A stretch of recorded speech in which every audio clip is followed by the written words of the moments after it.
pemirsa Sultra TV di rumah, alhamdulillah ini segmen terakhir bincang santai kita bersama GM Hotel Zahra Syariah sekaligus Ketua Komunitas Tangan di Atas Bapak Mahmud Al-Habsyi. Nah, di segmen yang terakhir ini saya ingin berbicara lebih santai. Kalau di dua segmen yang pertama tadi kita berbicara serius sekali ya tentang bagaimana Hotel Zahra Syariah, kemudian bagaimana komunitas yang Bapak Mahmud pimpin yaitu Komunitas Tangan di Atas, dan di segmen yang terakhir kita lebih santai aja. Ya. Nah, di Ramadan ini ada nggak sih program-program dari Hotel Zahra ke konsumennya khusus Ramadan, atau yang kedua adakah juga program-program kerja dari TDA selama Ramadan ini? Ya, kalau di Zahra kita bikin ada kegiatan iftar, bisnis iftar gitu. Jadi kita jual makanan all you can eat dengan jumlah tertentu, angkanya di 80 ribuan per pax, dan itu silahkan bisa datang berbuka puasa di hotel selama Zahra. Ramadan ya. Selama Ramadan. 89.000 all you can eat, luar biasa. Ada menu Ya. kambingnya nggak? Nanti kita setting untuk itu kalau Ibu Mawar yang datang. Oh, Masya Allah, luar biasa. Baik, apalagi nih program Ramadan dan Zahra? Tentunya kita prepare seperti rutin, karena biasanya setiap tahun kita berzakat di bulan Ramadan, dan itu kita harus memberikan itu kepada orang lain di bulan itu. Tentunya apalagi kegiatan-kegiatan lebih banyak ke arah berbagi lah di hotel. Di hotel. Ya kalau di TDA juga sama, kita sepertinya kayak gitu ya. Akan ada pertemuan yang kita rencanakan untuk sharing ilmu dan juga nanti sharing harta tentunya ya. Berbagi lagi ya, Masya Allah. Karena memang tamu-tamu istimewa kami ini selalu saja menyampaikan tentang matematika langit gitu ya. Apalagi banyak pengusaha-pengusaha yang menjadi tamu-tamu dalam program Talkshow Religi saya, dan mereka memang salah satu kunci kesuksesan dan kunci terbukanya rezeki itu adalah dengan senantiasa menyisihkan sebagian rezeki yang mereka punya untuk orang-orang di sekitar kita. Masya Allah, luar biasa. Dan saya tadi di awal segmen sempat membahas tentang Pak Mahmud Al-Habsyi sebagai seorang pengusaha selain GM Zahra. Usaha-usaha apa aja yang sekarang sedang digeluti, dan bagaimana kita menjaga konsentrasi secara usaha kita itu berbeda gitu loh. Ada furniture, ada hotel, kemudian ada lagi juga properti. Nah, bukankah salah satu kunci kesuksesan untuk berusaha itu adalah dengan fokus di satu bidang saja, atau bagaimana menurut Pak Mahmud sendiri? Sebenarnya kalau untuk urusan yang harus kita pikirkan itu adalah sebenarnya yang pertama kita pikirkan apa yang akan kita kerjakan, apa yang masalah yang harus kita, apa yang kita tahu dulu masalahnya apa begitu. Nah, kalau kita udah tahu masalahnya baru kita pikirkan gimana caranya bisa menyelesaikan masalah tersebut. Nah, kalau misalkan soal banyak bisnis, terus habis itu ada banyak harus ada fokus, terus apa yang harus kita lakukan? Menurut saya, setelah kita tahu masalahnya apa, misalkan kita waktu kita kan cuma 24 jam, semuanya sama. Nggak ada orang yang punya waktu 24 jam tambah 1 menit, nggak ada, sama. 24 jam semua kan. Nah, tinggal kita ngatur, ini what's the problem misalkan. Problemnya itu adalah, ternyata saya punya banyak waktu, banyak kegiatan yang harus saya lakukan secara bersamaan. Nah, saya atur dong gitu loh, bahwa kalau saya harus ke Zahra mesti ada orang yang bisa ngurusin bisnis yang toko lainnya. mebelnya. Iya, toko misalnya. Kalau ada yang saya di toko mebel, mungkin ada orang yang ngurusin. Nah, memang jadi akhirnya kita tahu bahwa kalau mau menjalankan sesuatu memang kita harus tetap butuhkan tim, organisasi, teamwork dan sebagainya. Kita tunjuk orang lah, kita pilih orang yang paling tepat buat kita untuk bisa menjalankan itu semua, karena nggak mungkin kita kerja sendiri begitu. Semuanya harus kita lakukan bersama-sama dengan tim. Nah, itulah yang membuat saya ini terlepas daripada itu sebenarnya adalah gimana cara kita mendisiplinkan diri dan mengatur waktu kita. Karena sekali lagi yang saya bilang, semua orang punya 24 jam yang sama, tapi setiap orang punya pencapaian yang berbeda, tergantung dia gimana ngatur dirinya, bagaimana dia ngaturnya dirinya sama hubungannya dengan dia dan Allah, bagaimana hubungannya dia dengan keluarganya, bagaimana dia berhubungan dengan karyawannya. Itu jadi faktor yang menentukan tingkat keberhasilan seseorang. Nah, tentunya dia akan harus lebih banyak belajar juga soal gimana caranya pengembangan soal profesionalismenya dia dalam berbisnis, bagaimana caranya mengatur finansialnya dia. Terus yang keempat itu gimana caranya mengatur kehidupan sosialnya dia, itu yang perlu dilakukan. Jadi sebenarnya ketika kita menyadari bahwa kita harus bisa melakukan ini, harus bisa melakukan ini, harus bisa melakukan ini, yang harus kita selesaikan kalau di TDA itu dibilangnya kayak begini, selesaikan dulu urusanmu dengan dirimu, baru kau urus urusanmu dengan yang lain. Masya Allah. Ya, itu gitu. salah satu ilmu yang ada di TDA ya? Iya, gitu. Kalau di TDA itu ada yang kita bilangnya kayak begini, lakukanlah berbanyaklah lakukan kebaikan, karena kita tidak tahu kebaikan yang mana yang diterima dan diridhoi oleh Allah. Benar, kita nggak pernah tahu amalan mana yang akan membuat kita mendapatkan tiket surganya Allah ya. Betul. Tapi saya tadi melihat bahwa dalam kunci sukses berbisnis itu adalah teamwork. Kita nggak bisa kerja sendiri, kita harus mempercayakan juga orang lain untuk ikut mengelola bisnis kita.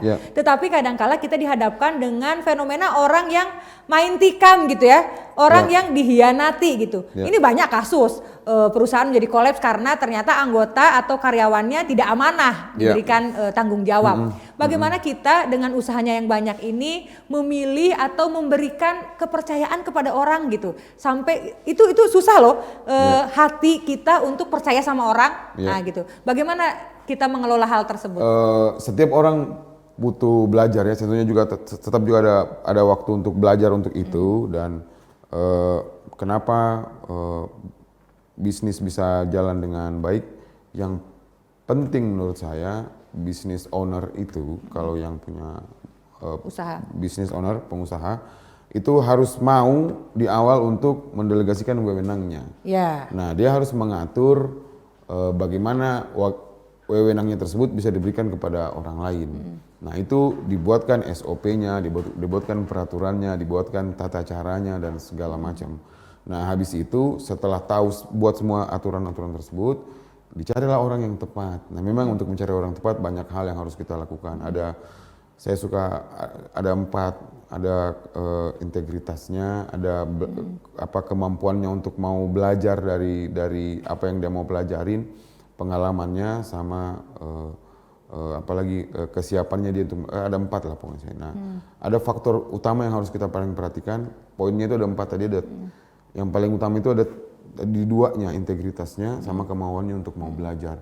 Jadi kalau dia punya pengalaman, terus dia punya kemampuan untuk bisa bekerja, itu poinnya hanya ada 2. Tapi kalau masing-masing 2, kalau yang satu yang integritas sama kemampuannya untuk apalagi namanya mau belajar, itu poinnya antara 3 dan 3. Jadi 3 tambah 3 tambah 2 tambah 2 itu kan jadi 10. Kita sebagai business owner atau pemilik perusahaan, atau misalnya jadi GM misalkan, yang paling baik kita pilih itu memang yang punya integritas sama yang kemampuan untuk mau belajar. Tapi kalau dapat 4 paling luar biasa. Tapi kalau tidak bisa ya udahlah, yang 2 itu udah sama kemauan untuk mau belajar aja udah bisa. Udah istimewa ya. Tergantung kita mau kayak gimana. Kalau mau pinginnya instan, ya ada hal-hal tertentu yang harus kita lakukan. Kalau mau pinginnya butuh relatif lebih lama, ya kita juga ada. Nah, kita sendiri harus belajar. Karena nggak bisa business ownernya, GM-nya nggak belajar, mesti belajar. Iya, itu salah satu kunci ya. Bagaimana kita supaya nggak dikelabui sama anggota kita sendiri ya. Betul. Dan pertanyaan yang juga ingin saya lontarkan kepada Pak Mahmud adalah, penting nggak sih kita membranding personal kita di tengah usaha kita yang banyak ini? Kemudian banget. Apa yang dilakukan untuk membranding personalnya seorang Mahmud Al-Habsyi? Ya sebenarnya kita banyak diskusi lah soal yang kayak gitu-gitu ya. Kalau saya bilang apalagi namanya, setelah banyak, saya tipe orang yang sebenarnya tidak suka tampil sebenarnya. Tapi setelah melihat Bu Mawar, setelah berdiskusi sama banyak orang, saya melihatnya bahwa kalau kita mau memberikan manfaat kepada orang lain, maka lakukanlah dengan terang-terangan. Karena kalau nggak terang-terangan, jadi gelap-gelapan, jadi hasilnya tidak nggak bagus ya, jangan itu benar-benar menjadi ini. Jadi memang kalau memang mau ini, kita harus branding lah. Jadi branding kita itu sesuatu yang baik. Nah, kalau mau brandingnya baik, ya lakukanlah sesuatu yang baik. Jadi kalau misalkan mau branding kebaikan di medsos, ya sering-seringlah melakukan aktivitas kebaikan tersebut supaya kelihatannya kita lebih itu Karena memang manusia kan tidak ada yang sempurna. Kita juga punya kesalahan dan segala macam. Tapi ketika orang selalu melihat kita melakukan kebaikan, insya Allah ada orang yang akan tergerak untuk itu. Termotivasi dan kita ya. akan mendapatkan banyak manfaatnya. Luar biasa. Nah, kita lihat memang kiprahnya beliau ini luar biasa ya. Selain usahanya yang banyak, juga beberapa organisasi, juga di tengah padatnya aktivitas yang lain. Keluarga, komplain gak sih? Atau bagaimana manajemen keluarga? Apakah memang kualitas itu lebih penting daripada kuantitas? Ataukah memang juga kuantitas itu yang diutamakan daripada kualitas? Itu termasuk yang mana itu? Kalau saya kan lebih memegang ke manajemen waktu yang berkualitas, quality time daripada quantity gitu. Iya. Kalau Pak Mahmud sendiri bagaimana? Manajemen Pak Mahmud dengan keluarga, secara kita sama-sama punya waktu 24 jam, ya kan? Silakan. Ya tadi 24 jam ya, 8 jam waktu bekerja, 8 jam waktu tidur, 8 jam ini yang utamakan, apa nih yang mau dilakukan begitu kan. Itu yang jadi pertanyaan banyak orang. Nah, sebisa mungkin kita ngatur waktu tersebut, saya melihatnya begini, faktor yang paling baik adalah waktu istirahat paling penting, tetap harus penting lah. Terus bekerja juga penting. Nah 8 jam ini kita atur waktunya itu sebisa mungkin, bisa untuk keluarga, bisa untuk ibadah misalkan, bisa untuk belajar. Nah itu yang harus kita lakukan. Nah kalau ngatur-ngaturnya ya tinggal kita lihat lah. Kalau misalkan ada kondisi, misalkan di weekend kita usahakan ada sama keluarga, kecuali memang kita harus keluar untuk mau belajar atau mau ada urusan bisnis. Tapi kalau sebisa mungkin kalau ada di rumah ya kita usahakan Sabtu Minggu itu ada di. Gak bisa diganggu guat itu ya Sabtu Minggu. Gak bisa kalau bisa. Jadi kalau bisa Sabtu Minggu atau pas hari libur kita bareng-bareng bisa jalan liburan dan itu mesti atur lah, mesti penting banget. Sangat penting. Ini mentor saya pernah bilang kayak begitu. Selesaikan dulu urusanmu dengan dirimu sama keluargamu, dengan urusan ke Tuhanmu, itu yang baru bisa kok bisa ngurusin yang lain. Karena itu kalau belum selesai sulit lah untuk bisa urusin lain. Luar biasa. Baik, satu pertanyaan terakhir. Tokoh pengusaha boleh dalam, boleh luar negeri juga, yang menjadi salah satu inspirasi buat seorang Bapak Mahmud Al-Habsyi siapa? Dan alasannya? Ada nggak? Pengusaha nih? Iya, pengusaha. Siapa yang menjadi inspirasinya kita gitu? Kalau sebelum saya, kalau di banyak. Ibu saya mengajarkan. Saya punya 2 guru yang luar biasa menurut saya. Setelah itu saya punya banyak guru lain. Masya Allah. Yang pertama ibu saya. Masya Allah. Yang kedua bapak mertua saya. Apa yang diajarkan? Salah satu saja ilmunya. Ibu saya mengajarkan saya cari disiplin waktu. Termasuk mertua saya juga ngajar disiplin waktu. Disiplin untuk berbagi. Disiplin untuk mau bekerja keras. Iya. Kalau di mertua saya itu ngajarin saya gimana, benar-benar ngajarin saya bagaimana caranya berbisnis sama mertua saya. Itu luar biasa. 2 guru ini menurut saya paling baik. Menjadi inspirasi. Sangat inspiratif. Jadi ya kadang-kadang masih ketemu sama ibu, masih cerita soal gimana punya visi misi yang harus dia jalankan. Dan yang kita bilang itu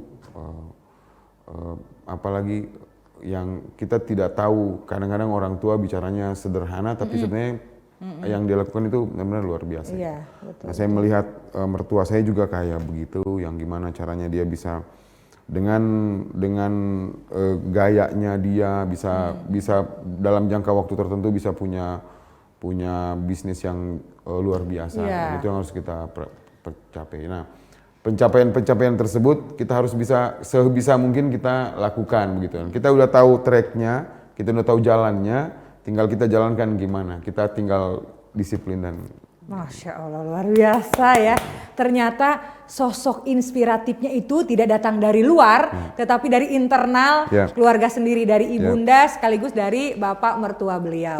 Baik pemirsa Sutra TV di rumah, tidak terasa sudah berakhir segmen yang ketiga. Dan tentunya sebelum saya tutup, silahkan Bapak Mahmud Al-Habsyi untuk memberikan closing statement, motivasi, saran, nasihat untuk pemirsa Sutra TV di rumah. Oke. Saya pernah ikut satu seminar yang di satu seminar tersebut disuruh memilih ada 50 kata-kata yang harus kita pilih untuk dipilih menjadi 10, terus habis itu dipilih menjadi 3, dan habis itu dipilih menjadi 1. Dan satu pilihan kata yang saya pilih pada saat itu adalah berbagi. Itu mungkin menurut banyak orang ini adalah sesuatu yang klise, tapi menurut saya bisa mencapai titik hari ini itu karena saya belajar memberikan banyak manfaat kepada orang lain. Nah, kalau kita bicara soal itu maka akan banyak hal yang harus kita bisa lakukan.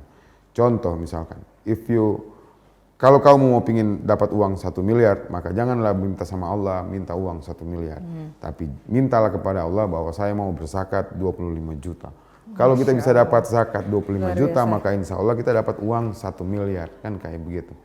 Kalau kamu mau pingin jadi kaya, maka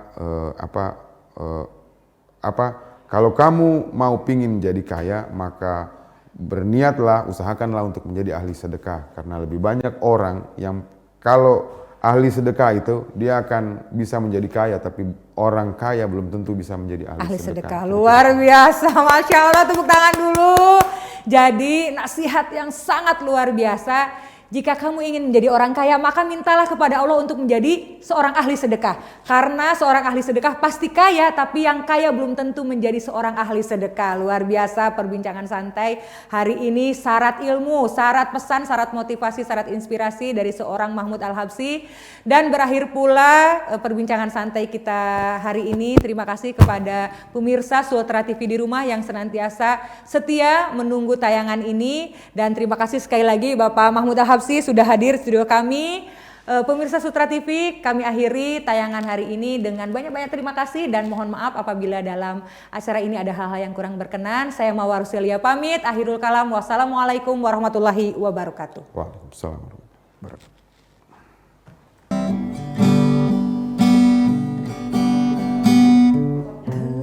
Tersadarku dari hilapku, bersujud memohon ampunan. Apa segala dosa-dosaku yang telah lenyapkan hatiku.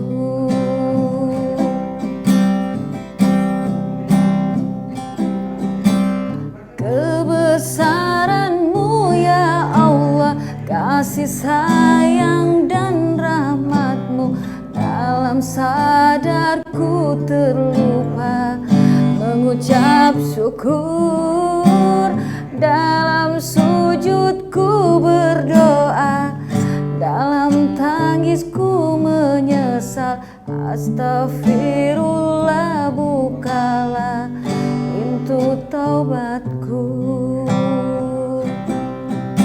Entah kapan ajal menjemputku, mungkin usianya kau yang tahu, mungkin usiaku tak cukup lagi untuk hapuskan segala dosaku. Kebesaran-Mu ya Allah, kasih sayang dan rahmat-Mu, dalam sadarku terlupa mengucap syukur, dalam sujudku berdoa, dalam tangisku menyesal.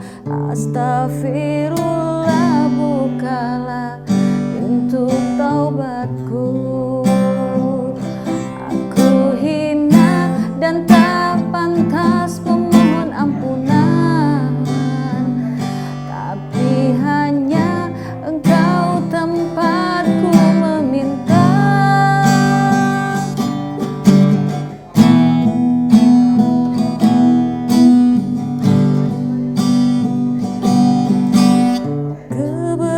Kebesaran-Mu ya Allah, kasih sayang dan rahmat-Mu, dalam sadarku terlupa mengucap syukur,